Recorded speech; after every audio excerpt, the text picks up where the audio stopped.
Jesen je tisti magični čas v letu, ko se na mestnih površinah poleg kostanjarjev in volilnih štantov pojavijo tudi divji študenti.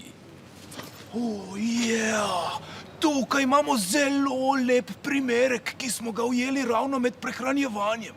Če druge živalske vrste težko pridejo do hrane, jo on dobi na bone. Polovico plača sam, polovico pa davkoplačevalci. Pomemben del njihovega življenja je gnezdenje. Zato študenti vsako nedeljo zasedajo vsa brezplačna parkirišča v mestu in svojega avta ne premaknejo vse do petka. Študent se najbolj boji svojega največjega naravnega sovražnika, mestnega redarja.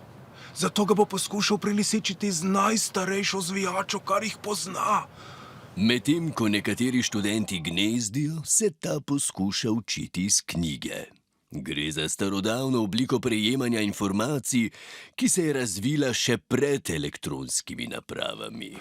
Ta študent zgleda starejši kot ostali. Očitno gre za ostarelega samca, ki je izgubil boj za samice in ki v koronskem obdobju ni hiberniral, ampak pauziral.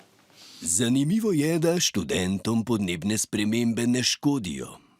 Prav nasprotno, globalno ogrevanje jim celo ugaja, saj so radi na prostem, še raje pa se poleti odpravijo na jug. Če dobro pogledamo oba primerka, vidimo, da boste kmalu začela s parjenjem. Mogoče boste celo ustvarila študentskega mladiča. Da, mati narava je včasih zelo kruta.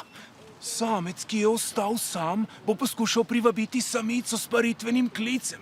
Tako v biologiji imenujemo klic, ko pod vplivom alkohola pokličeš svojo bivšo. In to se ravno dogaja. Ko je samec takole na odprtem, je lahek plen za predatorje, kot so voldostavljalci in pa folk na električnih skirojih. Zato ga bomo poskušali ujeti in ga pripeljati nekam, kjer bo bolj varen. Očitno ima dobre reflekse. Poskušali ga bomo ujeti kako drugače. Ker živijo v pomanjkanju študentskih domov, prosto živeče študente najlažje privabimo z oglasom za poceni študentsko sobo. 4 kvadratni metri, 400 evrov plus stroške na mesec. Ja, to se pa splača. Tako boste najlažje ujeli divjega študenta in ga udomačili kot hišnega ljubljenčka. Ne pozabite, hranite ga izključno z hitro in mastno hrano.